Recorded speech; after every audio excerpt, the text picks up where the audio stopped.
Cuando los agentes llegaron al lugar de los hechos, la escuela secundaria Mayfield, Tim Forter, el detective, creyó inicialmente que lo que había era un maniquí. Sin embargo, a medida que se acercaba, la presencia de una gran cantidad de moscas y un fuerte olor demostró que se trataba de otra cosa. Todos quedaron espantados con lo que vieron. Hola a todos, ¿cómo están? Bienvenidos un día más al canal. Mi nombre es Desiree y hace un tiempito no nos veíamos, pero aquí les traigo un nuevo caso. Y para compensar mi tiempo de ausencia, hoy toca un caso largo. No sé si va a ser uno de los más largos del canal, editado y demás, no sé si va a quedar tan largo, pero en lo que es el guión y la historia, la verdad que sí es uno de los más largos que investigué y guioné. Así que sin nada más que agregar, vamos directamente a empezar. Este es el caso de Jessica Currin. El día 30 de julio del año 2000 llegó un aviso a la policía de Mayfield, Kentucky, en Estados Unidos. Habían hecho un descubrimiento perturbador en la escuela secundaria Mayfield. El detective de nombre Tim Forter fue enviado a investigar. Cuando llegó al lugar, Forter quedó espantado con lo que vio, pues en la parte de atrás de la escuela se encontraba el cuerpo de una joven mujer. Tanto su piel como muchas de sus prendas de ropa estaban muy quemadas, y su ropa interior le había sido arrancada salvajemente. Un cinturón carbonizado yacía junto a ella. A unos 20 pies de distancia había una gran mata de cabello y una botella de plástico vacía, que olía fuertemente a gasolina. La verdad era que el detective Forter no tenía mucha experiencia como detective. Este era su primer caso criminal. En cuanto vio la escena del crimen, supo que el caso estaba totalmente fuera de su alcance, pues no sabía nada sobre lo que tenía que hacer ante una escena como esta, ni nada sobre la recopilación de pruebas forenses. No tenía idea de qué debía hacer ante este caso. El cuerpo de la joven estaba en un área cubierta de evidencia interesante para la investigación, pero solo algunas de estas pruebas llegaron a la comisaría para ser investigadas. Algunas piezas se quedaron atrás y otras se perdieron en el camino a la estación. La falta de cuidado con la evidencia continuó una vez que llegó a la estación de policía, pues mucha de esta evidencia se mezcló con la de otros casos, se perdieron piezas. Prácticamente no pudo haber un peor trabajo en el manejo de evidencia que el que hizo el departamento de la policía de Mayfield en este caso.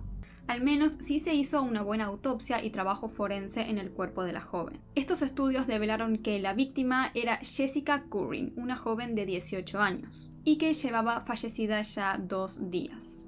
Jessica había sido golpeada, apuñalada, estrangulada y quemada. Su cuerpo estaba tan gravemente quemado y brutalizado que no se pudo determinar la causa exacta de su muerte. Sin embargo, dado al hallazgo de un cinturón cercano a su cuerpo en la escena del crimen, el forense dedujo que el estrangulamiento había sido la causa principal de muerte, pues habrían estrangulado a Jessica con este cinturón. La noticia de un cuerpo encontrado en la escuela secundaria Mayfield se disparó enormemente en toda la ciudad, hasta que llegó a los padres de Jessica, quienes claramente quedaron totalmente destruidos con la noticia. Jessica Currin nació el día 29 de noviembre de 1981 en Mayfield, Kentucky. Era hija de Joe y Jean Currin. Joe se dedicaba a ser el jefe de bomberos de Mayfield. Para el año 2000, Jessica tenía 18 años y era madre de un bebé de 7 meses llamado Zion. Ella amaba verdaderamente a su hijo y cuentan que era una madre muy cariñosa y atenta. Buscando independizarse, Jessica se mudó junto a su hijo a un nuevo departamento en Mayfield. La noche del 29 de junio de ese año, es decir, el año 2000, Jessica les pidió a sus padres que por favor cuidaran a su hijo Zion, pues quería pasar un tiempo libre junto a sus amigos en su nuevo departamento. Sus padres aceptaron. A la mañana siguiente, los padres fueron hasta el departamento de Jessica junto a su hijo con el objetivo de buscarla para ir a la iglesia. Pero cuando llegaron, Jessica no estaba. Inicialmente creyeron los padres que quizás Jessica había pasado la noche en casa de alguno de sus amigos, por lo que sin demasiada preocupación fueron a la iglesia de todos modos. Sin embargo, cuando regresaron al departamento, Jessica tampoco estaba. Por lo tanto, Joe y Jean, los padres de Jessica, volvieron a su casa junto con Zion, el bebé, esperando recibir noticias de su hija. Sin embargo, empezaron a pasar las horas y Jessica no aparecía. Fue entonces cuando los padres ya comenzaron a preocuparse. Jessica era una chica muy responsable. Una madre, como les comenté, extremadamente cariñosa y atenta. Era muy extraño que ella no hubiera ni siquiera llamado para averiguar cómo estaba su hijo. Cuando se empezó a esparcir por todo Mayfield la noticia de un cuerpo de una joven mujer encontrado en la escuela secundaria de esa ciudad, los padres de Jessica se acercaron a la comisaría y allí descubrieron que el cuerpo encontrado era el de su amada hija Jessica. En el inicio de la investigación se hicieron pruebas de ADN de recortes de uñas y mechones de cabello de Jessica que se encontraron en su mano. La botella de plástico encontrada en la escena del crimen también se analizó en busca de huellas dactilares y ADN, pero las pruebas no develaron información útil. El estado, como les comenté, tan dañado de su cuerpo llevó a que no se pudieran descubrir pruebas físicas de que haya habido un abuso sexual. Sin embargo, su ropa interior, que había sido, como les conté, totalmente arrancada y destrozada, indicaba que era muy posible que sí hubiera habido un abuso. La policía, sin casi pistas y con elementos tomados de la escena del crimen que fueron totalmente descuidados, empezó a intentar buscar a los primeros sospechosos. Inicialmente pusieron el ojo en Jeremy Adams, de 20 años, el padre del hijo de Jessica Zion. Pero ¿por qué él era el principal sospechoso? Se decía que desde hacía varios días antes Jessica venía amenazando a su expareja con que le iba a contar a su actual novia que él era el padre de su hijo, pues al parecer esta chica no lo sabía. El detective Tim Forter fue a hablar con Jeremy Adams. Adams era un consumidor de drogas y un delincuente. Cuando el detective fue a hablar con él, estaba en la cárcel por cargos que tenían que ver con las drogas. Pero cuando sucedió el crimen, él estaba en libertad, por lo que tranquilamente podría ser el culpable. Cuando los dos hombres se sentaron juntos a charlar, el detective sacó una selección de imágenes de la escena del crimen. Al ver las fotos, Adams quedó atónito. Sin embargo, no le dijo nada a Fortner que le sugiriera que estaba involucrado en el hecho, por lo que el detective se fue con las manos vacías. Pero Adams le contó a su compañero de celda, un sujeto de apellido Roberts, lo que había charlado con el detective y las imágenes que había visto. Roberts, creyendo que le podría traer algún beneficio, fue a hablar con el carcelero y le dijo que Adams sabía mucho más sobre el crimen de Jessica de lo que le había contado al detective. Al enterarse de esto, los detectives volvieron a la cárcel, pero esta vez para hablar con Roberts. Este les dijo que Adams había confesado que había asesinado a Jessica. Como les comenté, el detective Fortner, el encargado del caso, era bastante novato y no entendía mucho del tema, pues se sabe que este tipo de informantes dentro de una cárcel son poco confiables. Es decir, no puedes creerle así nomás a un preso una historia de este tipo porque se sabe que justamente hacen estas cosas para intentar obtener un beneficio dentro de la cárcel. Pero Fortner, el detective, le creyó totalmente toda la historia a Roberts sobre Adams. Así, el día 15 de febrero de 2001, tras la deliberación de un gran jurado, Adams fue acusado de asesinato, manipulación de pruebas físicas y abuso de un cadáver. Adams se declaró inocente de los cargos, pero fue a juicio a principios del año 2003. Sin embargo, cuando llegó el día del juicio, los abogados defensores de Adams se dieron cuenta de que los detectives del caso nunca les habían hecho llegar una serie de pruebas que prácticamente, bueno, valga la redundancia, probaban la inocencia total de Adams. Sin embargo, estas pruebas finalmente terminaron en manos del juez, quien quedó totalmente furioso con el detective Fortner y los demás policías de Mayfield por cómo habían llevado el caso, pues habían llevado a juicio a una persona de la cual se tenían muchas pruebas de que era inocente. Por lo tanto, se tomó la decisión de desestimar todos los cargos en contra de Adams y el joven quedó en libertad.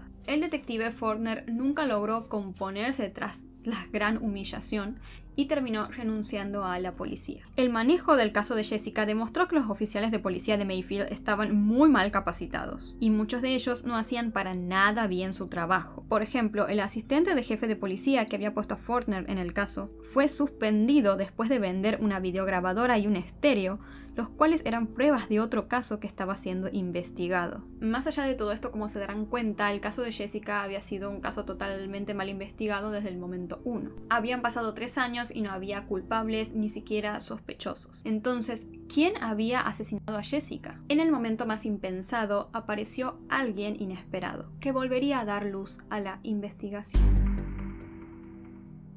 Para el año 2000, cuando sucedieron los hechos, Susan Galbraith era una ama de casa de Mayfield. Un día de ese mes, la mujer estaba tomando un café con un amigo en la ciudad, cuando alguien entró a la cafetería gritando y anunciando que el cuerpo de una joven mujer había sido encontrado en la escuela secundaria. Susan, intrigada por lo que escuchó, dejó a su amigo y se fue hacia la escuela, y vio toda la escena del crimen. Susan quedó tan impactada que se dijo a sí misma que no descansaría hasta que Jessica Curran obtuviera justicia. Susan había estado todo el tiempo observando cómo se había llevado a cabo la investigación del caso de Jessica, y sabía obviamente que se había inculpado injustamente a Jeremy Adams, su exnovio. Después de este escándalo, la Policía Estatal de Kentucky fue la que empezó a hacerse cargo del caso. Susan creyó que ellos harían avanzar la investigación, sin embargo pasaban las semanas y no había ninguna noticia. Susan entonces tomó la decisión de empezar a mandar mails a periodistas, celebridades y demás que pudieran colaborar con la investigación. Fue así como empezó a chatear con un periodista británico llamado Tom Mangold. Después de varias semanas de charlas virtuales,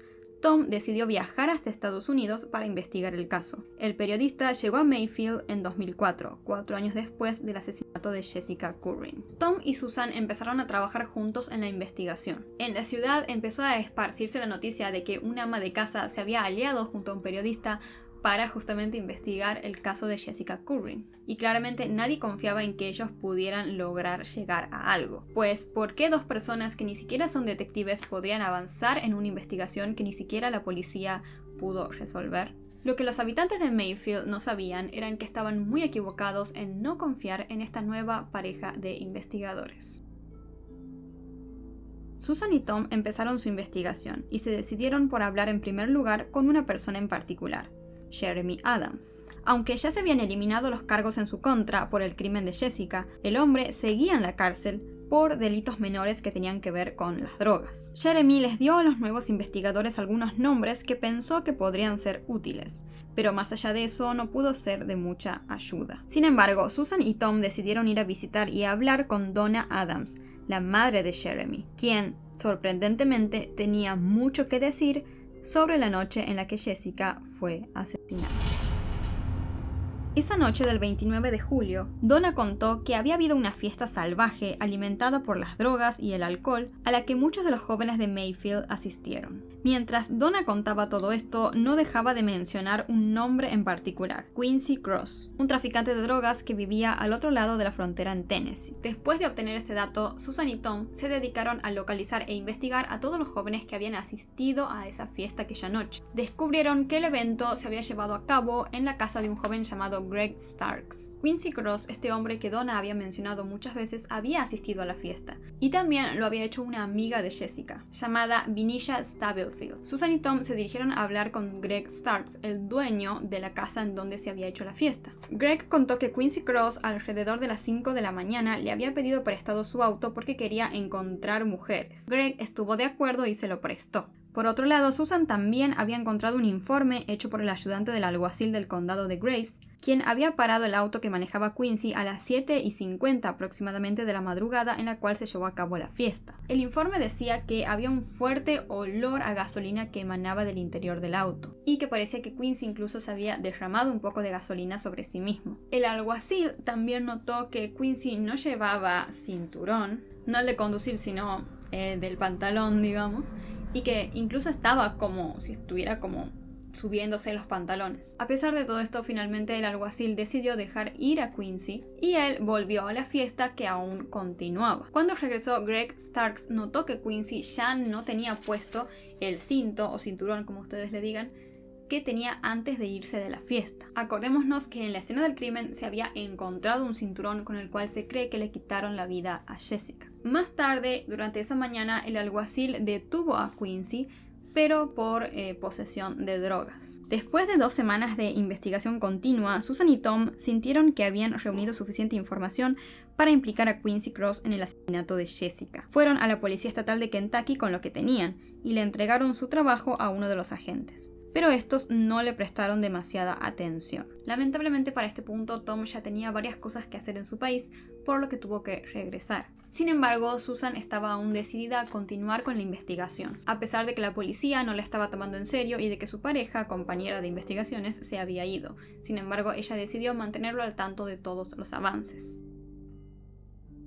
A principios del año 2005, Susan se dio cuenta de que Quincy Cross la había estado observando en secreto, pues el sujeto sabía que ella estaba llevando a cabo su propia investigación sobre el crimen de Jessica, y no le gustó para nada la idea de que lo investigaran a él. Susan, por lo tanto, al saber que la estaban observando, armó un plan para enfrentarse a Quincy. Iba a decirle a una prima de a quien conocía a través de un amigo, que estaba escribiendo un libro sobre el caso de Jessica Curran y que quería darle a Quincy la oportunidad de contar su versión de la historia. La prima de Quincy habló con él y él aceptó reunirse con Susan. Susan habló con un agente de policía y le contó lo que estaba por hacer. Quedaron en que mientras sucediera el encuentro de Susan con Cross, este agente de policía estaría en un auto camuflado vigilando por si algo malo sucedía. De esta manera, el día 25 de febrero del año 2005, Susan se reunió junto con Quincy en la casa de su prima. El hombre le hizo una serie de preguntas a Susan sobre aspectos del crimen que ella estaba segura de que no eran de conocimiento público.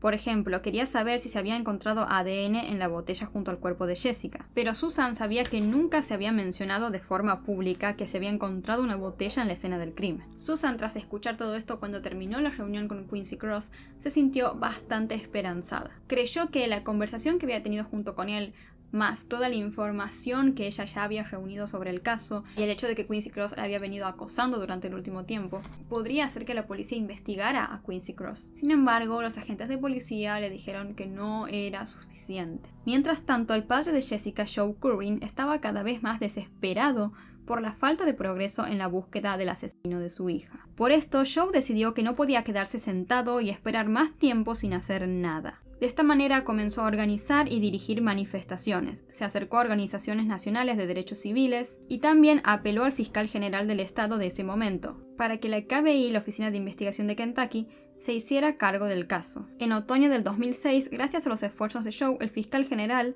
accedió a que la KBI se hiciera cargo finalmente del caso de Jessica Curran. Casi al mismo tiempo, Susan creó una página de MySpace que tituló Justicia para Jessica. Además de ser un sitio conmemorativo, Susan esperaba que pudiera animar a alguien con información sobre el crimen a dar un paso al frente. Ya habían pasado 6 años y él o los asesinos de Jessica seguían libres. En febrero del año 2007, los esfuerzos de Susan dieron sus frutos. Llegó un mensaje de alguien que, al parecer, su conciencia le había estado pesando durante los últimos 6 años. Una persona que estaba dispuesta a develar todo lo que sabía del caso de Jessica Curran.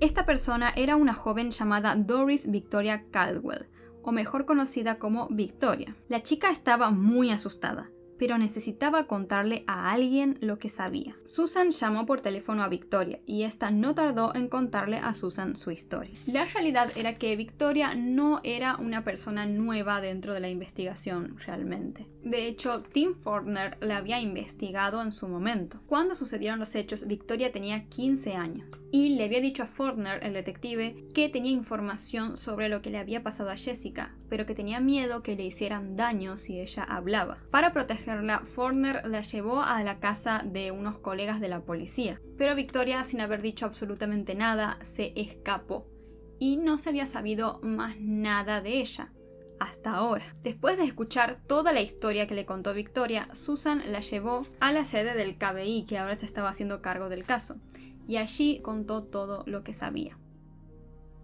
En la noche del 29 de julio del año 2000, Jessica Curran y otra chica de nombre Venetia Stubblefield, que tenía 16 años para ese momento, este tampoco sería un nombre nuevo porque, como les comenté, era una de las amigas de Jessica que se sabía que había asistido a la fiesta. Las chicas habían estado en la casa de Victoria. Venetia les dijo a sus amigas que había hecho planes con alguien ya conocido también para la investigación, Quincy Cross. Cross, que en ese momento tenía 23 años, llegó a la casa de Victoria unas horas después. Las 3 chicas se subieron al auto con él. Primero, el hombre condujo hasta una casa en donde cambió el auto azul que conducía por uno blanco. Luego condujeron a otra casa a donde buscaron a 2 personas más. La prima de Victoria, Tamara Caldwell, de 21 años, y Jeffrey Barton, de 20 años. Quincy consumía constantemente varias sustancias que también le convidó a los demás. Luego empezaron a conducir hacia la casa de Jeffrey Barton, uno de los jóvenes que habían buscado al último. En el camino, Cross y Tamara empezaron a tocar a Jessica de manera inapropiada. A pesar de que Jessica les decía que no y protestaba, ellos no se detenían. Imagínense ustedes el contexto, que son muchos jóvenes en un auto y ya habiendo consumido muchas sustancias. Cuando llegaron a casa de Barton, Quincy Cross tomó un bate de béisbol que tenía dentro del auto y golpeó a Jessica, dejándola totalmente inconsciente. Después de esto, Cross y Barton llevaron a Jessica hacia el dormitorio y la acostaron en la cama. Victoria los siguió. Es muy explícito lo que cuenta Victoria sobre cómo estos dos hombres intentaron abusar de Jessica. Claramente yo no les voy a dar esos detalles. Lo importante es que mientras intentaban abusar de ella, Jessica empezó a despertarse. Mientras lo hacía, empezó a protestar, a intentar defenderse y a mencionar el nombre de su hijo varias veces. En ese momento, Quincy Cross tomó una llave inglesa y golpeó a Jessica nuevamente, y ella quedó inconsciente una vez más. Luego, Quincy Cross se quitó el cinturón negro que llevaba en el pantalón y con este estranguló a Jessica. Una vez que Jessica ya había fallecido, colocaron su cuerpo en el garage de Barton. Cuando el cuerpo ya empezó a emanar cierto olor, Quincy Cross, junto con otros dos jóvenes que no estuvieron la noche del crimen, llamados Austin Leach de 19 años e Isaac Benjamin de 14 años, llevaron el cuerpo hacia la escuela de Mayfield y allí lo prendieron fuego. Después de entrevistar a Victoria, el KBI se comunicó con Vinisha, quien también contó su versión, pero la misma era diferente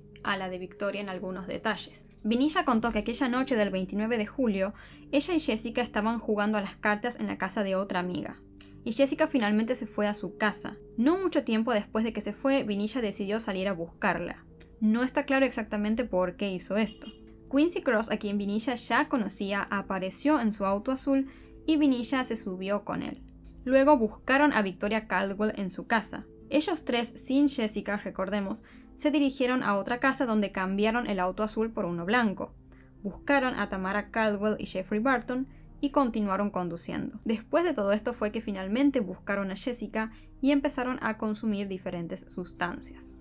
En un momento, Jessica dijo que quería irse a casa y los amigos le dijeron que la llevarían. Sin embargo, Quincy Cross empezó a intentar abusar de ella dentro del auto. A pesar de las protestas de Jessica, Quincy Cross no se detuvo y después condujo hacia la casa de Barton. Una vez que llegaron, Jessica y Quincy Cross discutieron y Cross golpeó a Jessica en la cabeza, dejándola inconsciente. La llevó hacia el dormitorio y unos minutos después, Barton ingresó al dormitorio y allí vio cómo Quincy Cross estaba estrangulando a Jessica con su cinturón.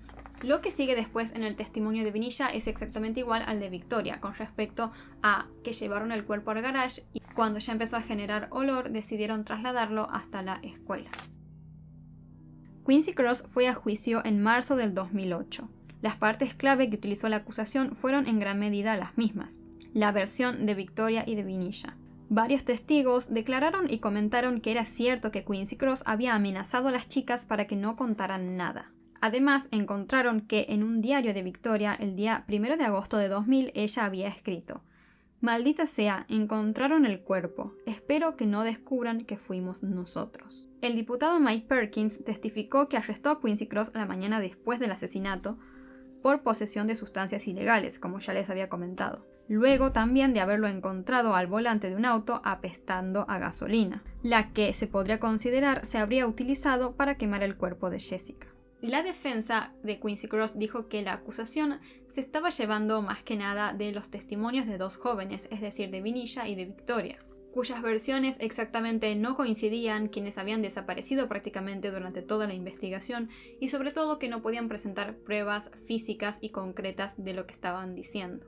En un momento, durante un contrainterrogatorio, una testigo se retractó incluso de un testimonio que había dado para la acusación. Ella dijo que en realidad no sabía nada sobre las acciones de Quincy Cross la noche del crimen. Dijo que había mentido e implicado a Quincy Cross porque el KBI la había amenazado con quitarle a sus hijos si no mentía y acusaba a Quincy Cross. Más tarde fue acusada de perjurio y se declaró culpable. La defensa también llevó a cabo un estudio para ese fragmento en el diario de Victoria que había utilizado la acusación, en donde ella prácticamente confesaba que habían sido ellos quienes habían cometido el crimen contra Jessica. Un experto en escritura a mano testificó que parecía que la fecha podría haber sido cambiada, del 2001 al 2000, lo que sugeriría que este escrito podría ser falso. La defensa le dijo al jurado que la policía tenía razón la primera vez cuando acusaron a Jeremy Adams, y que él, junto con otro hombre llamado Carlos Saxton, habían matado a Jessica. Además, otra parte de la defensa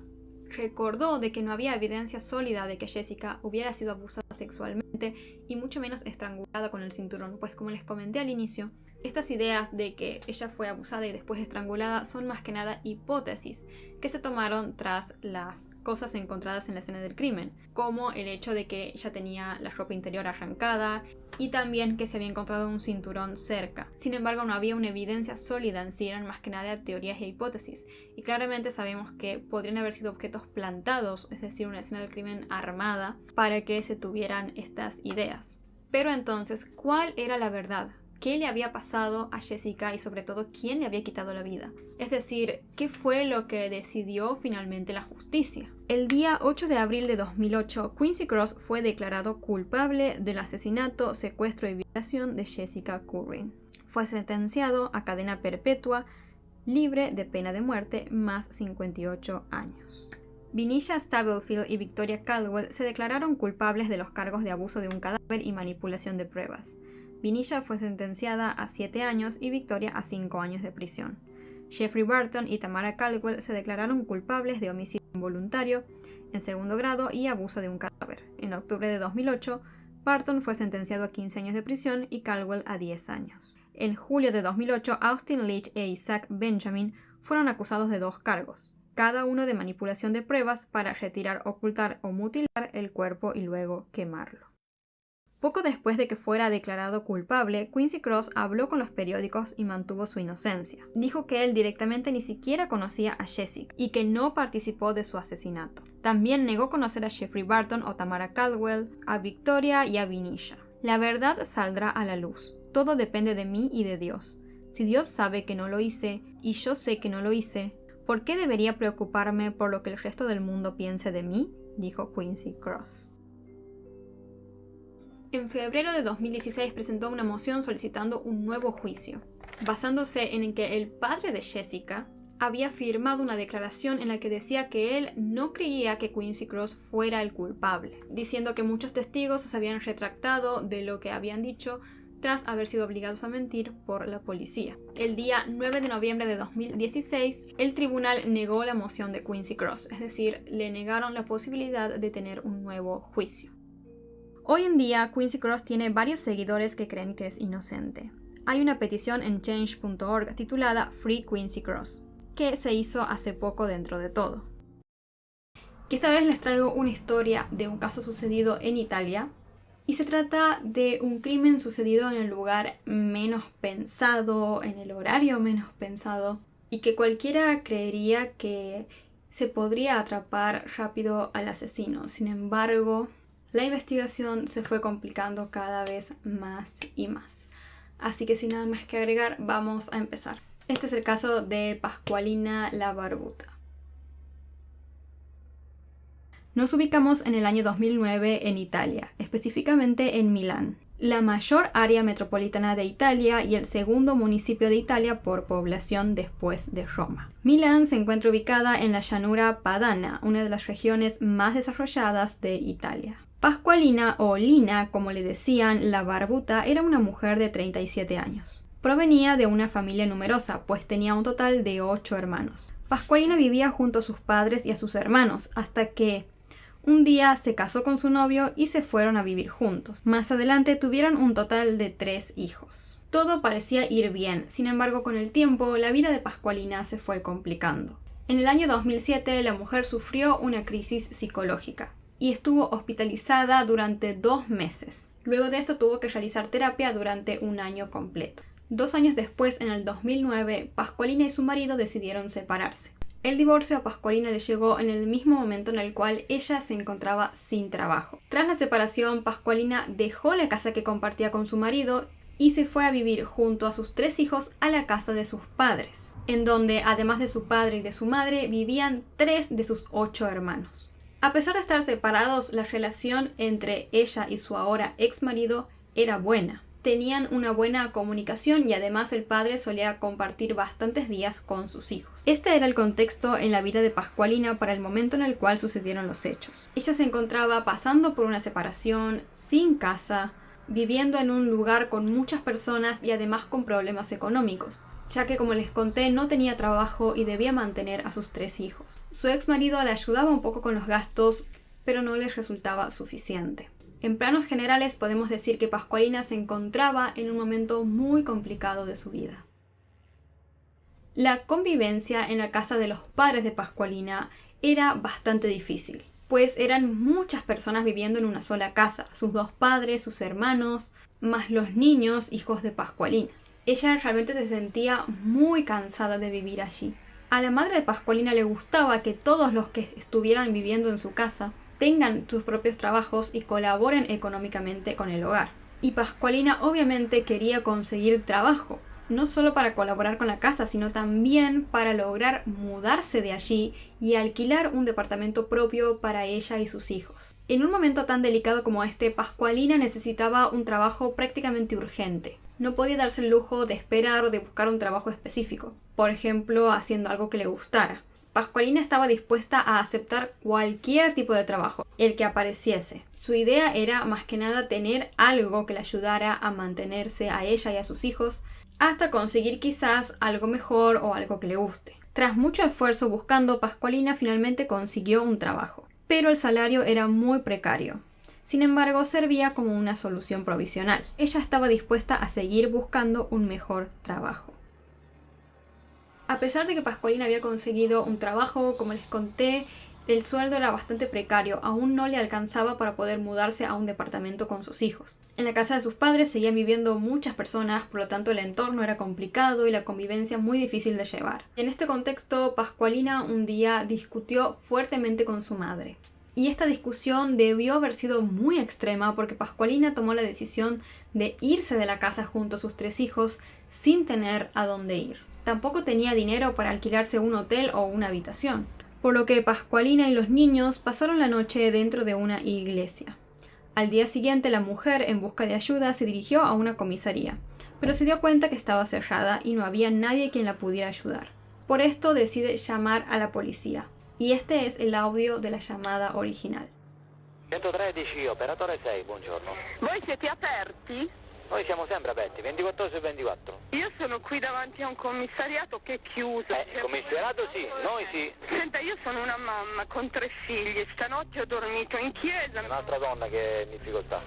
Ah, perché ce ne sono altre? Ce ne stanno tante, signora, in difficoltà. Io sono qui al commissariato di... In che via siamo? Non so neanche. Traversa di Arbe. Di Arbe. Ed è chiuso. E io non so dove andare, ma mi spiega dove devo andare? Ma non ha un'abitazione lei? No. Chiami lo 020202 che è il comune. Devo telefonare lì adesso? Sì. Grazie. Va bene. La ringrazio, buongiorno. En esta llamada, Pascualina le cuenta con la voz muy entrecortada a los agentes de policía lo que nosotros ya sabemos, que había abandonado su casa junto a sus 3 hijos y que había pasado la noche en una iglesia porque no tenía a dónde ir, que después se había acercado a una comisaría pero que ésta se encontraba cerrada. En respuesta a esto, el policía que la atendió le dijo que llamara a servicios sociales y pidiera ayuda allí. Pero esto no sucedió porque Pascualina finalmente se terminó arreglando con su madre y su familia. Por lo tanto, regresó a vivir a la casa de sus padres. La vida de Pascualina siguió dentro de todo normal en los siguientes días. El día 6 de mayo de 2009, a la hora del almuerzo de un día laborable, llegó una llamada a los servicios de emergencia. 118? Guardi, mi serve un'ambulanza immediatamente. Dove? Allora, via Mario Borsa, angolo di Alex Visconti. Sì, cosa è successo? Guardi, c'è una ragazza qui nel parco sulla panchina che credo sia, non so, è piena di sangue, credo sia stata accoltellata. Se la chiama risponde? Non credo, è lì sdraiata sulla panchina. Va bene, da dove perde sangue? E guardi, è sporca praticamente vicino al petto, sta respirando a fatica. Arriviamo, signora, salve. Una mujer llamó a los servicios de emergencia y contó que vio mientras estaba en el parque cómo un hombre de unos 40 años con chaqueta blanca había atacado a una mujer y al parecer la había dejado gravemente herida. Hay que tener en cuenta que estamos en Milán. El lugar en donde relata la mujer que había encontrado a esta otra mujer lastimada era en la zona de Galaretese, entre Vía Borsa y Vía Visconti, en un pequeño parque al norte de la ciudad que los locales utilizan para descansar o pasear a su perro. Un lugar súper transitado y lleno de gente, por lo que fue muy sorpresivo que alguien contara que a una persona había atacado de esta manera a otra, a plena luz del día y en un lugar extremadamente público. De todos modos, la policía fue inmediatamente hasta el lugar. Notaron que la mujer agredida estaba acostada encima del banco de la plaza. Tenían la esperanza de que ella aún se encontrara con vida y que pudieran hacer todo lo posible para salvarla. Pero cuando los agentes y los rescatistas llegaron, lamentablemente ya no quedaba nada por hacer. La mujer había fallecido. Así, este banco de una plaza en plena ciudad y sus alrededores se convirtieron oficialmente en una escena del crimen. Los investigadores cubrieron toda la zona y la delimitaron como, justamente, una escena del crimen. Se debía cuidar muy bien del área, porque este era un espacio demasiado público, por lo tanto era muy fácil que sea contaminada, lo que dificultaría muchísimo la investigación. Una vez que delimitaron todo el área, los agentes comenzaron a hacer las primeras investigaciones en la zona. A los investigadores les llamó mucho la atención este crimen, porque no solo había sucedido en un lugar público a plena luz del día, sino que en general esta no era una zona de crímenes violentos, no era para nada una situación común. Inspeccionando el área, encontraron allí tirados los objetos de la víctima, su bolso, su billetera y su identificación. De esta manera se pudo saber quién era la mujer que había sido asesinada en el parque. Era Pascualina la Barbuta. Después de investigar el área, levantaron el cuerpo y lo llevaron para hacerle la autopsia. La autopsia destacó que a Pascualina le habían provocado una única herida que resultó ser mortal. La misma había sido producida por un arma de un solo filo entre la segunda y tercera costilla. El golpe le había penetrado el corazón a la víctima y algunas áreas del pulmón. Básicamente, esta herida le provocó a Pascualina una muerte súbita por hemorragia. Ella solo vivió unos minutos después de ser atacada. Estaba muy mal, por lo que no pudo ni siquiera hablar o decirle algunas palabras a esta mujer, que le había intentado socorrer sobre qué le había pasado o quién era su asesino. Los agentes, tras investigar, lograron determinar cómo habían sido las horas anteriores a la muerte de Pascualina y por qué se encontraba en aquel parque cuando sucedieron los hechos. Recopilaron datos claves para la investigación. Resultó ser que el Ayuntamiento de Milán había contratado a Pascualina por un periodo determinado como sustituta de los servicios de conserjería en viviendas públicas. Aquel 6 de mayo la mujer debía ir a su primer día de trabajo. Pascualina a la mañana se levantó normalmente, salió de su casa y se dirigió al trabajo en cuestión. Pero mientras estaba yendo a trabajar, la mujer recibió un llamado inesperado, en el que le dijeron que había cambiado la dirección en la cual debía realizar el trabajo y que debía ir para otra casa. La misma quedaba en la zona de Via Visconti, el lugar en donde sucedió el crimen. Este dato era muy importante. A Pascualina de repente le cambiaron la dirección a la cual debía ir. Por lo tanto, nadie sabía a dónde ella iba a estar. De hecho, apenas se había enterado ella misma que debía ir a otro lugar. Esto complicaba la idea de pensar que podría tratarse de un crimen premeditado. Pero en fin, Pascualina fue a esta nueva dirección y empezó a trabajar normalmente. Cuando llegó el horario del almuerzo, Pascualina decidió ir a un parque que le quedaba cerca para comer la vianda que había llevado. Y como ya estarán suponiendo, ese parque era el mismo en el cual tan solo unos minutos después sería brutalmente asesinada. Pascualina fue a aquel parque, se sentó en un banco, tomó un sándwich que había llevado y empezó a comer tranquila. Después decidió quedarse unos minutos más en el banco leyendo un libro y tomando sol. Todo esto que ocurrió hasta ahora en el parque son cosas que se saben por determinados testigos. Lo que ocurre a partir de este momento se sabe solamente por una sola testigo, la mujer que llamó al servicio de emergencias y que fue la única testigo del crimen en sí. Un hombre al parecer se acercó hasta Pascualina y según esta mujer testigo, tanto el hombre como Pascualina empezaron a discutir. La mujer testigo quiso acercarse porque empezó a notar una situación extraña. Sin embargo, cuando terminó de acercarse, directamente ya notó que Pascualina estaba herida en el pecho, perdiendo mucha sangre y que su asesino ya se había dado a la fuga. Fue ahí cuando la mujer entonces decidió llamar a los servicios de emergencia y a la policía. Pascualina se encontraba con muchas dificultades para respirar y con varias fugas de sangre. Le quedaban tan solo unos minutos de vida. Esta mujer y única testigo proporcionó varios datos más muy importantes. Y uno de ellos fue la descripción física específica de cómo se veía el hombre que le quitó la vida a Pascualina. Según lo que dijo esta mujer, el hombre tenía una parte de la cabeza calva, era robusto y tenía la cara redonda. Podría tener aproximadamente unos 35 años y 5 pies de altura. Con toda esta información se elaboró un identikit que fue muy bueno gracias a tantos datos que se tenían. Se podía ver muy bien el rostro de la persona en cuestión y era fácilmente identificable. La imagen que están viendo en este momento es el identikit real que se hizo del asesino de Pascualina. Para empezar a buscar a los posibles sospechosos, lo bueno era que la policía tenía una guía muy específica de cómo se veía esa persona. Como muchos de ustedes sabrán, la gran mayoría de las veces cuando sucede un crimen, para empezar a investigar se recurre a las personas del entorno más cercano a la víctima. En el caso de Pascualina, estas personas eran su ex marido y su familia. Por ende, el primer sospechoso que la policía pensó en investigar fue su ex marido. La policía fue hasta la casa del hombre y le dio la noticia de que Pascualina había sido asesinada. Él no solamente se mostró muy mal por lo que le contaban, sino también desesperado por la situación, ya que cayó en cuenta que había quedado solo a cargo de 3 hijos. Pero obviamente que el hombre haya estado triste y desesperado no quería decir que no era culpable. Sin embargo, sí tenía una coartada. El hombre contó que él no estaba en la ciudad en el momento en el cual había sucedido el crimen, sino que se encontraba en Brescia, una ciudad del norte de la región italiana de Lombardía.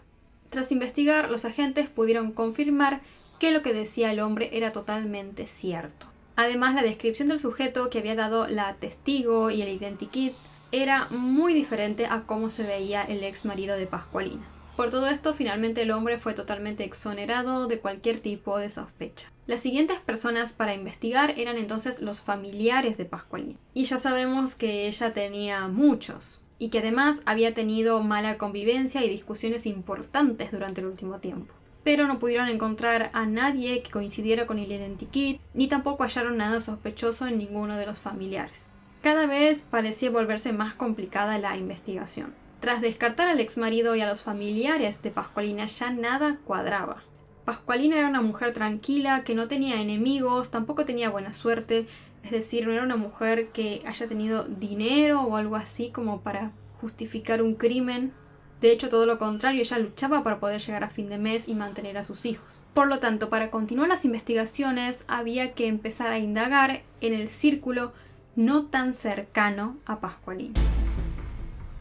Los agentes procedieron a mirar en la agenda del teléfono de Pascualina, a ver si tenía contactos particulares o extraños. De esta forma se encontraron a los que fueron los siguientes sospechosos. Descubrieron a un hombre que les llamó la atención. Lo investigaron, pero hallaron que tampoco se encontraba en Milán en el momento de los hechos. Otra persona de interés era un compañero de trabajo de la víctima, ya que al parecer Pascualina había estado discutiendo con él antes de salir a almorzar. Los agentes interrogaron a este hombre y él les confirmó que sí había discutido con Pascualina ese día. Sin embargo, dijo que no tenía nada que ver con los hechos y presentó una coartada sólida.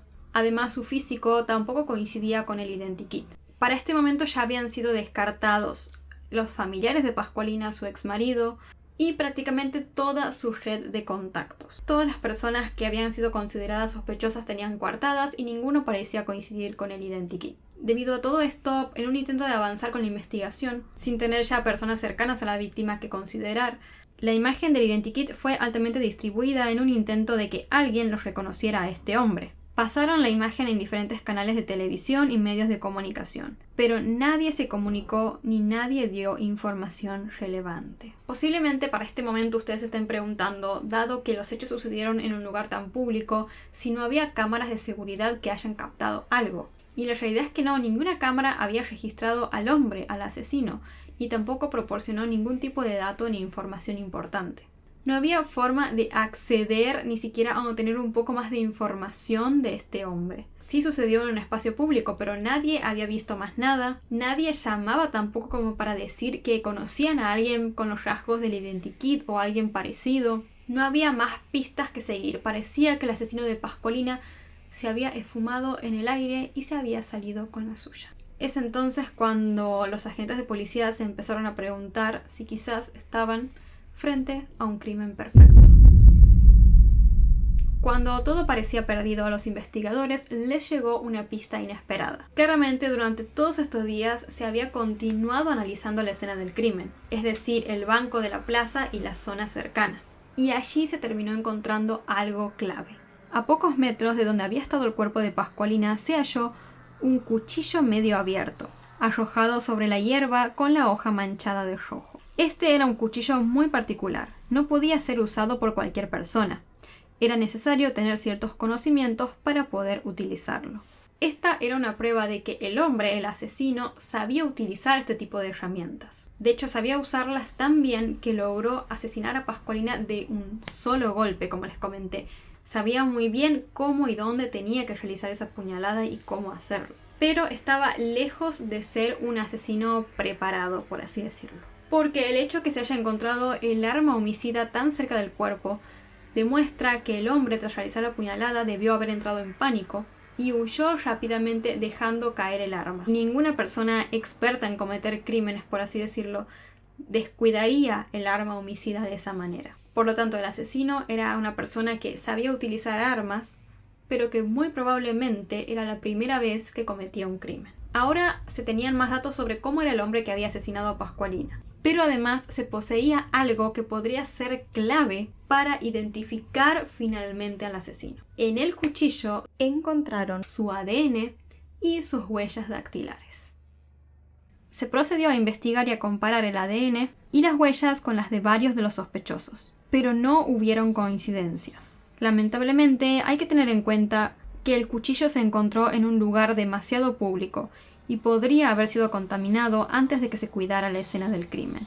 Sin coincidencias, parecía que todo había vuelto a cero una vez más, y que se estaba de nuevo frente a un crimen perfecto. Lo único que quedaba ya para ese momento era elaborar, con todas las pistas que se habían encontrado hasta el momento, diferentes teorías sobre lo que le pudo haber pasado a Pascualina. Lo primero que descartaron los investigadores fue que se haya tratado, como les conté, de un crimen planificado. Principalmente porque nadie sabía que Pascualina iba a estar en ese lugar, y además porque ninguna persona habría cometido un crimen en un lugar tan público y mucho menos a plena luz del día. Eliminada entonces la posibilidad de un crimen premeditado, quedaba la opción de pensar que este había sido un crimen voluntario pero impulsivo. La primera idea fue pensar que se trató de un robo que salió mal. Sin embargo, en el lugar de los hechos, como les conté, hallaron la bolsa, la billetera y el teléfono de Pascualina, por lo que esto llevaba a que sea más difícil creer que se haya tratado de un robo. Sin embargo, podría haber sucedido que el ladrón no haya tenido tiempo de robar. Quizás su objetivo sí era robarle la bolsa a Pascualina, sin embargo ella quizás reaccionó y se defendió. Posiblemente Pascualina atacó para defenderse al ladrón y el hombre, en la desesperación, terminó apuñalando a Pascualina y huyendo del lugar. La segunda hipótesis dice que se pudo haber tratado de un intento de agresión sexual, que el hombre intentó agredir sexualmente a Pascualina, pero que ella se defendió y por lo tanto el hombre la atacó y huyó del lugar. La siguiente hipótesis dice que este fue un crimen totalmente aleatorio. No se pudo encontrar que el asesino tenga conexiones reales con la víctima, como les conté.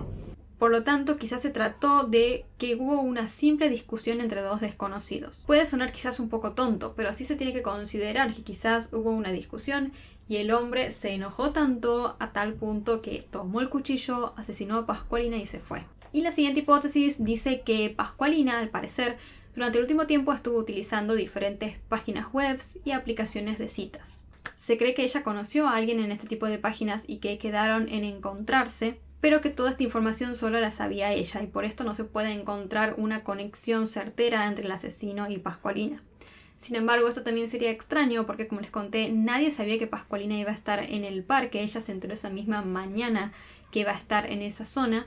Y además también sería extraño pensar que hayan acordado tener una cita durante el corto tiempo que se tiene para el almuerzo en plena jornada laboral. Y finalmente, la última hipótesis dice que este hombre, el asesino, se quiso acercar a ella en el parque con el objetivo de conocerla, pero que Pascualina no quiso ni estuvo interesada en él. Esto pudo haber hecho enfurecer mucho al hombre y decidió apuñalarla. A pesar de las hipótesis, no había más pistas por donde seguir. Por lo tanto, efectivamente se estaba ante un crimen perfecto. No había conexiones, no había motivos. La única cosa que suele suceder en los crímenes perfectos, que en este caso no pasó, es que no se suele encontrar el arma homicida. En este caso sí se encontró el arma homicida, que sería el cuchillo, pero la única información que arrojó es que esta persona sabía utilizar armas y que era un asesino inexperto. Ni siquiera el ADN ni las huellas dactilares sirvieron para identificar al asesino. Tampoco el identikit, por más de que era muy bueno y se podía ver tal cual el rostro de la persona. Parecía literal que al asesino se lo había tragado la tierra. El hombre había atacado en un lugar público a plena luz del día y sin embargo de todos modos logró salirse con la suya. Lamentablemente quizás todo esto se trató de una persona al azar que no planificó un crimen, sin embargo lo cometió y tuvo demasiada suerte. Estaban trabadas, como les conté, todas las investigaciones hasta que finalmente, un año después del crimen, la policía le confió el cuchillo, es decir, el arma homicida, a un genetista, quien lo estudió y dijo que el ADN encontrado en el mango era de un hombre y que el perfil era el de un isleño, un individuo nacido en Sicilia o en Cerdeña. Esta nueva información hizo que la investigación se reiniciara. Se comparó el ADN con el de varios hombres isleños que estaban detenidos en diversas cárceles por robo. Y de esta manera se encontró a una persona de interés. El hombre en cuestión tenía varios antecedentes por robo y si bien presentó una coartada, esta no pudo ser confirmada.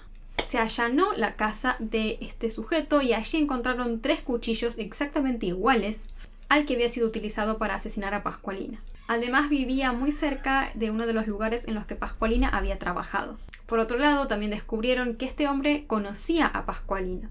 Al parecer eran simplemente conocidos, pero todo esto lo convertía en una persona muy interesante. Es así como se comparó el ADN de este nuevo sospechoso con el encontrado en el cuchillo. Sin embargo, no coincidieron.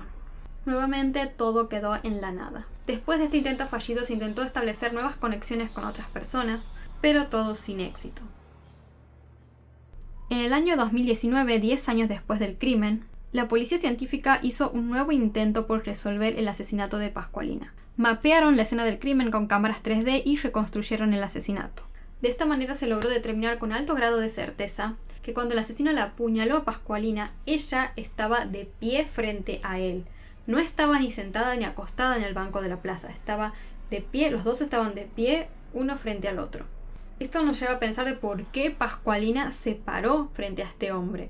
Saca a la luz de nuevo muchas de las hipótesis que se habían planteado, como por ejemplo quizás el hombre le quiso robar o la quiso agredir y ella se paró, quiso enfrentarse a él y defenderse y por esto fue que el sujeto la terminó apuñalando.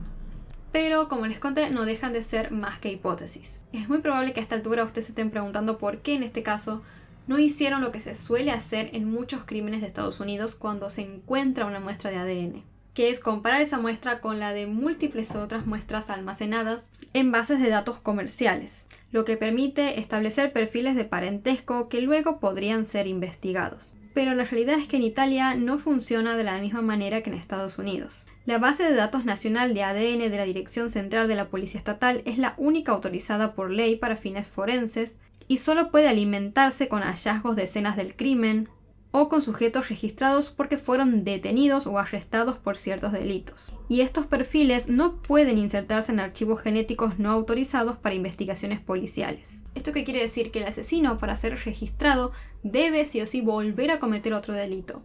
Algún delito por el cual sea detenido y arrestado. Si este misterioso hombre que hace 10 años asesinó a Pascualina no comete ningún delito, no es arrestado ni nada, muy probablemente nos debamos resignar a que nunca sepamos quién cometió este crimen ni por qué. Con el tiempo, al no haber más nada que investigar, este caso quedó en el olvido. Y Pascualina sin justicia. Nadie sabe quién fue su asesino. Por ahora no hay más nada por donde avanzar. A pesar de que existieron testigos, hubo huellas dactilares, ADN y demás, como les conté, pareciera que al asesino se lo tragó la tierra. Este es el identikit, es el identikit que se armó con la declaración de la mujer testigo. Los invito a verlo bien porque uno nunca sabe en dónde puede llegar a estar este hombre y si ustedes quizás se lo pueden llegar a cruzar. O posiblemente ustedes quizás ya tengan algún tipo de información sobre él. Como sea, es muy importante verlo bien y tener bien en claro cómo lucía este hombre en el momento en el cual cometió el crimen. Una mujer que está descansando del trabajo es elegida posiblemente al azar para una emboscada. El asesino dejó imprudentemente su ADN en el lugar, pero no pudo ser encontrado. 3 niños llevan más de 10 años sin su madre, y nadie es capaz de ofrecerles ni siquiera el tibio consuelo de un juicio y un castigo. Lamentablemente, quizás estemos efectivamente delante de un crimen perfecto, y Pascualina nunca reciba la justicia que merece.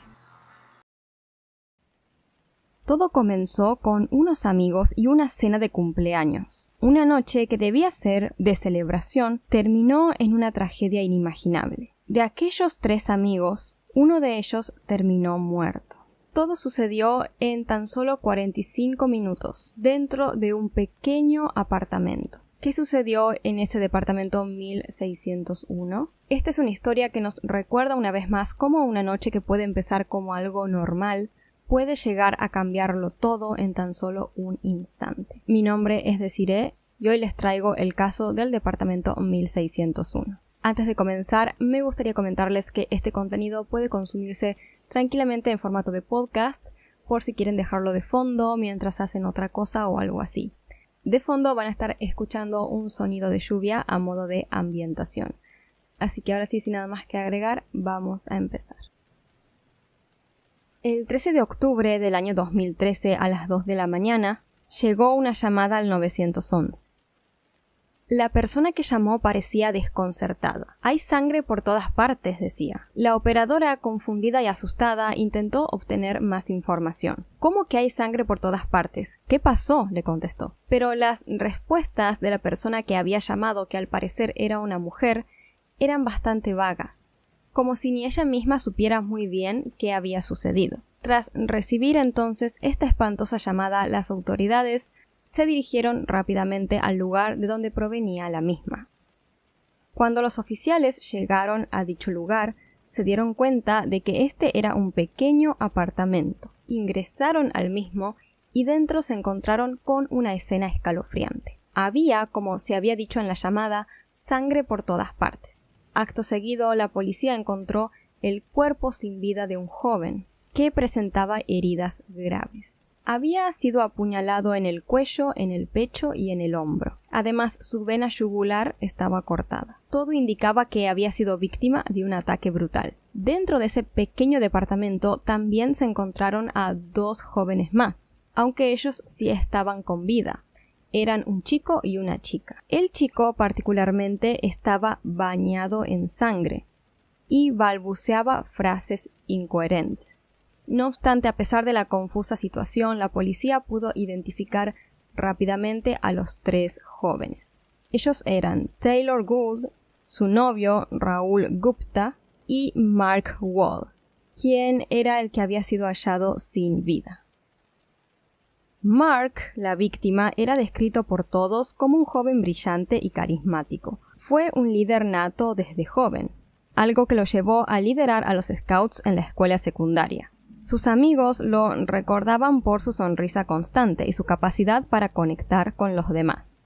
Mark también fue un exitoso competidor de debates escolares y universitarios. Al terminar la escuela, el joven ingresó a la Facultad de Derecho de Georgetown, y fue ahí donde pasó sus últimos días. El día de los hechos, después de descubrir a la víctima y a analizar un poco la escena del crimen, los jóvenes sobrevivientes, Taylor y Rahul, fueron llevados para ser interrogados. Pero la investigación en este caso se complicó desde el inicio. Tanto Rahul como Taylor habían bebido bebidas, ya saben de qué tipo, aquella noche y en grandes cantidades. Así que se les complicaba recordar con exactitud qué era lo que había pasado. Los 2 comentaron que no tenían ni idea de qué era lo que le había pasado a Mark. Pero las autoridades no podían creer esto. Los 3 chicos habían estado en un departamento diminuto. ¿Cómo podía ser que ninguno supiera cómo había terminado alguien siendo asesinado de manera tan violenta? No tenía mucho sentido. Mientras los chicos seguían diciendo que no se acordaban de nada y que no sabían lo que había pasado esa noche, apareció un testigo anónimo y dijo: uno de ellos 2 lo hizo, refiriéndose a Taylor y a Rahul. Pero ¿quién? ¿Cuál de estos 2 jóvenes había asesinado a Mark y por qué? Aquella madrugada del 13 de octubre del año 2013, estos 3 jóvenes, Mark, Taylor y Rahul, salieron a pasar la noche en diferentes bares para celebrar el cumpleaños 24 de Rahul. Pero como ya sabemos, lo que debió haber sido una noche de diversión para ese grupo, terminó en una tragedia sangrienta. Tan solo unas horas después de que salieron a pasar esa noche de bares a las 2 de la madrugada, fue que Taylor llamó al 911. en un estado de ebriedad notable y contando que había sangre por todas partes dentro de ese departamento. Con el pasar de las horas en la sala de interrogatorios, Taylor y Raúl se mantuvieron ofreciendo la misma respuesta constantemente. «No sé qué pasó», repetían los dos. Insistían en que no se acordaban nada de lo sucedido. Hasta que, en un momento, Raúl dijo algo que dejó atónitos a los oficiales de policía. «Atrapé a mi amigo con mi chica. Maté a mi amigo», comentó. A pesar de que esto podría haber sonado como una confesión sólida, la verdad era que Raúl estaba muy borracho. Así que los oficiales tenían ciertas dudas sobre esta afirmación. Y ellos aún se mantenían sospechando de Taylor. Creían que ella tranquilamente podría de igual manera estar involucrada en el crimen. Los oficiales entonces procedieron a preguntarle a Taylor de forma directa si ella había asesinado a Mark. Pero su respuesta fue bastante desconcertante. «No creo», dijo. O sea, no era un no rotundo, era un no creo, algo bastante lleno de ambigüedad. Raúl, por su parte, mantuvo su versión de que él había actuado tras descubrir a su novia siéndole infiel con Mark. Pero Taylor sí negó esto rotundamente. «Nunca haría algo así», dijo. Es decir, refiriéndose a que nunca sería infiel, claramente. Sin embargo, entre el alcohol, las lagunas de memoria y las declaraciones contradictorias, la verdad de lo que había sucedido en aquel pequeño departamento seguía siendo un misterio. Los interrogatorios a los jóvenes continuaron, pero las respuestas parecían estar tan empañadas como los recuerdos de los protagonistas de esa trágica noche. Así, la investigación sobre lo que había sucedido en ese pequeño departamento fue larga y frustrante. La detective Paula Jamil, asignada al caso, se pasó horas interrogando a Taylor y a Raúl, pero las respuestas seguían siendo vagas y llenas de lagunas. Pero mientras pasaban las horas, Raúl, por motivos obvios, iba saliendo de su estado de ebriedad, y cuando estuvo un poco más sobrio, decidió retractarse de su confesión inicial, aquella en la que él comentó que él le había quitado la vida a Mark por descubrirlo junto a su novia. En base a esto, los agentes de policía le preguntaron: «¿Así que no existe ninguna posibilidad de que tú le hayas quitado la vida a Mark?» Y Raúl a esto contestó: «Es una posibilidad, pero sé con certeza que no lo hice». Otra respuesta bastante extraña, porque es un no, pero no llega a ser un no rotundo, porque sigue diciendo que puede llegar a haber sido una posibilidad. Y así las declaraciones cada vez más inconsistentes de Raúl solo complicaban más las cosas. Por más de que habían pasado las horas, Raúl aún seguía teniendo bastante sangre en sus manos, con la que había venido directamente de la escena del crimen. Así que los oficiales decidieron preguntarle por qué estaba tan manchado de sangre si él no le había hecho nada a Mark. A esto él simplemente contestó: «Asumo que es de Mark», pero no pudo justificar exactamente por qué él la tenía. Después, Raúl procedió a cambiar su declaración.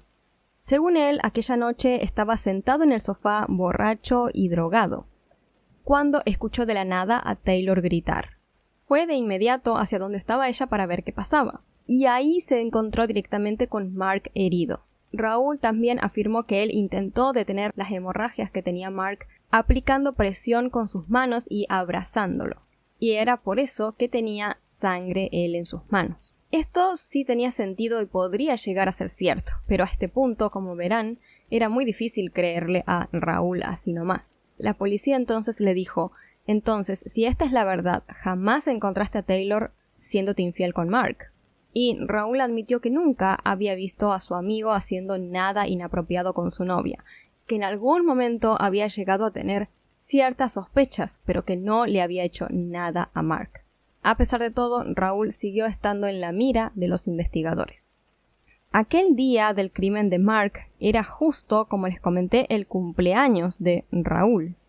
Ese día temprano por la mañana, todos sus seres queridos y amigos le enviaron mensajes para desearle un feliz cumpleaños. Pero claramente Raúl no contestó a ninguno de estos mensajes porque estaba todavía siendo interrogado por la policía, ya que recordemos que el crimen sucedió de madrugada y los mensajes hacia Raúl, supongo yo, le habrán empezado a llegar a la mañana, es decir, varias horas después, pero él seguía en la sala de interrogatorios. Como el joven no contestaba los mensajes, la preocupación de varios de sus familiares y seres queridos empezó a crecer.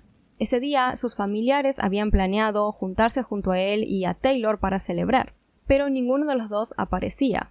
Los llamaron varias veces, pero claramente tampoco obtuvieron respuestas. Ellos no tenían ni idea que en ese momento estaban siendo interrogados por un asesinato.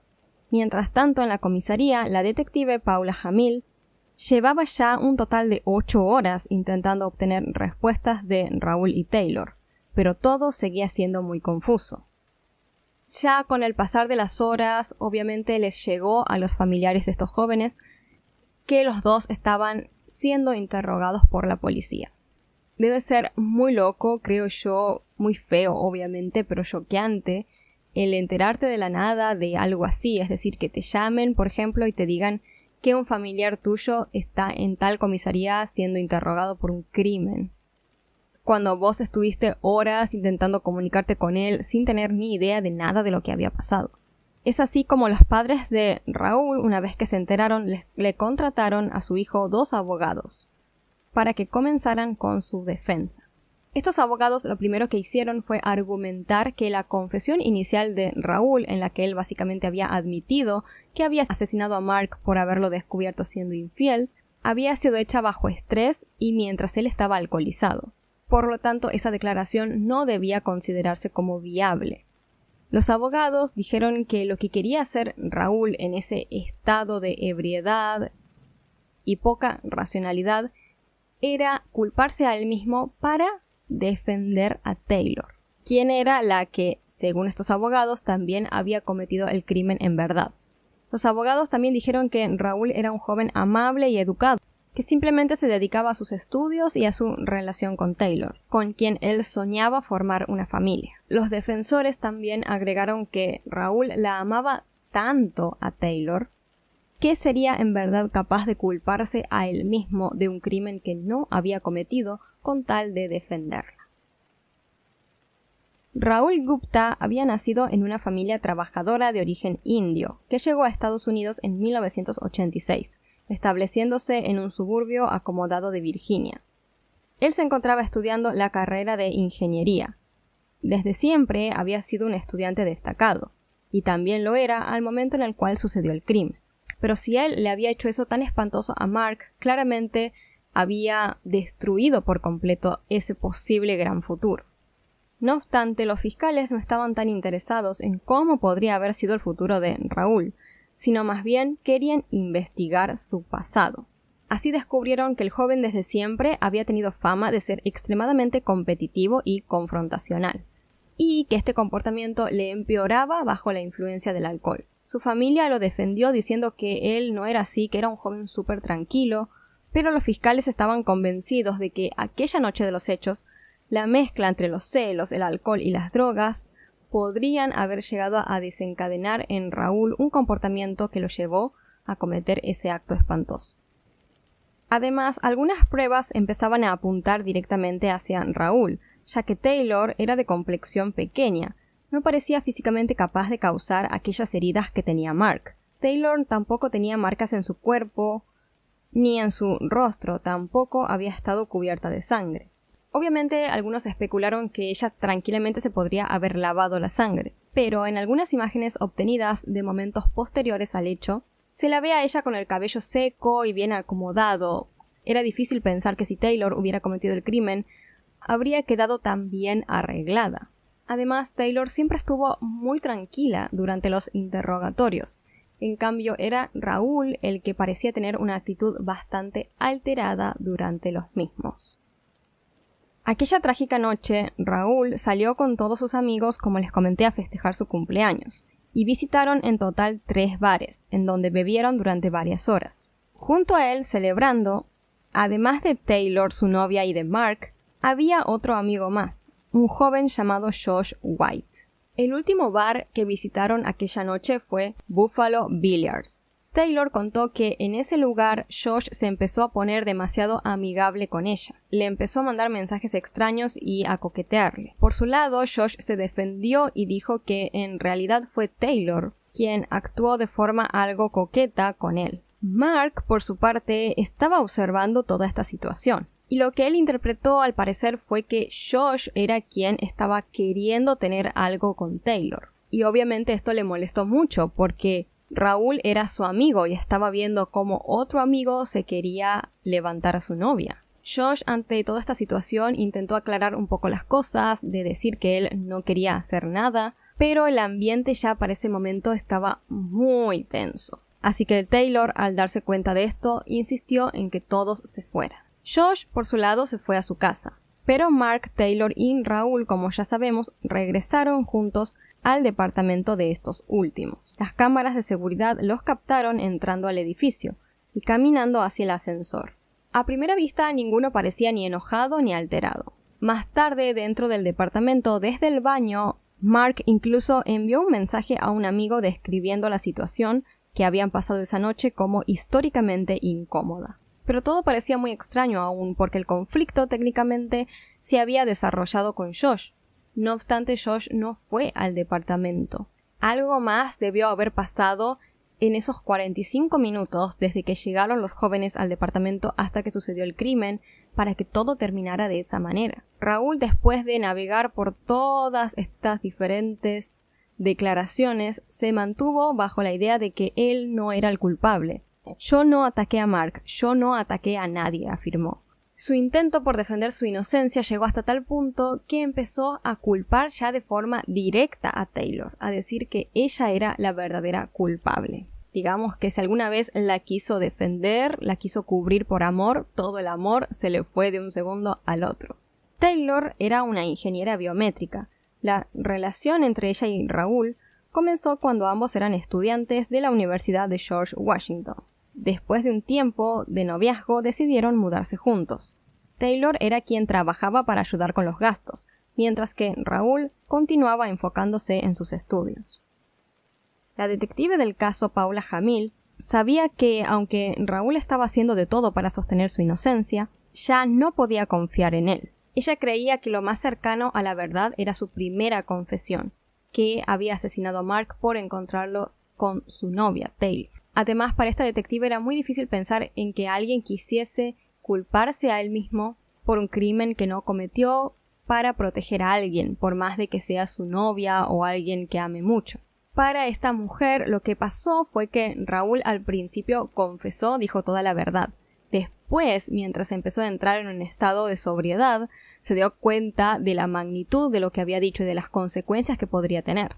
Y por eso decidió cambiar rotundamente su versión de los hechos. Los abogados defensores de Raúl dijeron que tenían varias pruebas que respaldaban la inocencia de su cliente. Por un lado, mencionaron que existían estas imágenes de las cámaras de seguridad que habían tomado a los jóvenes llegando al departamento. En ellas se lo veía muy claramente a Raúl riéndose junto a Mark, demostrando que no había ningún problema entre ellos. Para los abogados defensores no tenía mucho sentido que si alguien estaba odiando tanto a alguien como para llegar a apuñalarlo y asesinarlo de esa forma tan fea, se estuviera divirtiendo y riendo como si nada junto a esa persona tan solo unos minutos antes. Además mencionaron que Raúl efectivamente había intentado ayudar a Mark haciéndole RCP y también presionando sobre él para detener las hemorragias, lo que explicaba por qué él estaba cubierto de sangre.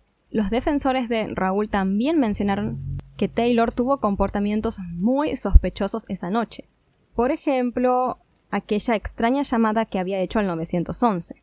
Según los defensores de Raúl, Taylor había decidido llamar solamente porque Raúl se lo había pedido. Como que Raúl se dio cuenta de que ella era la culpable y le insistió en que llamara y se entregara.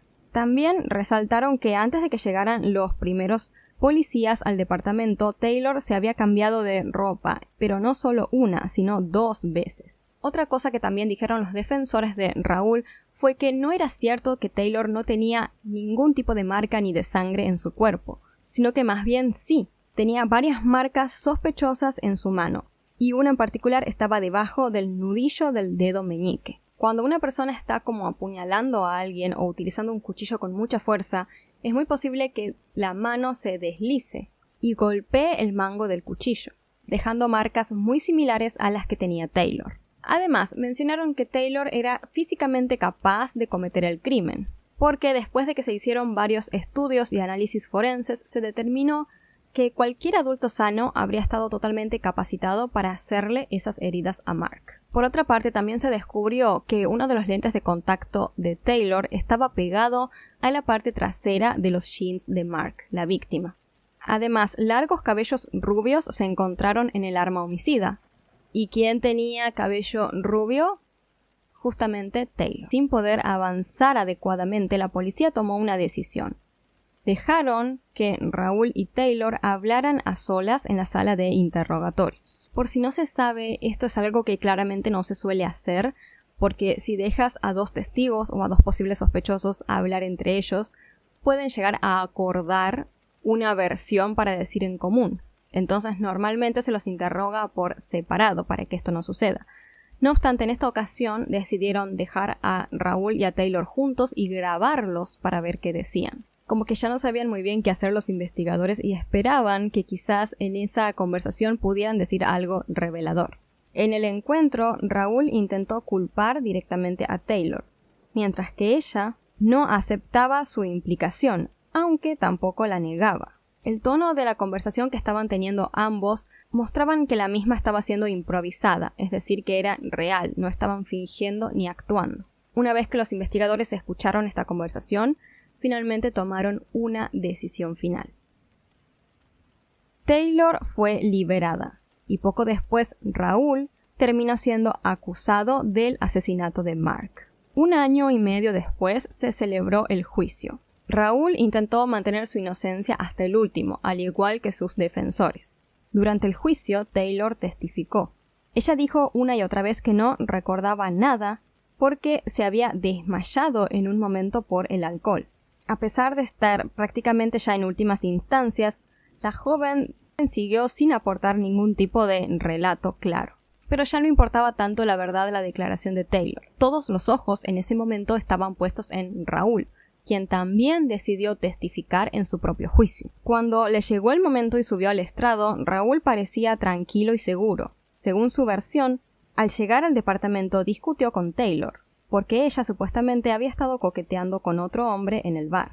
Después dijo que tras esa discusión él se cayó, se golpeó la cabeza y se desmayó. Cuando se levantó, técnicamente el ataque ya había sucedido y Mark se encontraba sin vida. Raúl finalmente agregó que él se había culpabilizado al principio justamente con el objetivo de defender y proteger a su novia Taylor. La fiscalía atacó de inmediato esta versión de Raúl, presentando varios mensajes de texto entre él y Taylor que mostraban que los dos habían tenido varios problemas durante el último tiempo en su relación. Para los fiscales eso demostraba que Raúl no tenía suficientes motivos para querer defender a Taylor en algo tan grave como un crimen.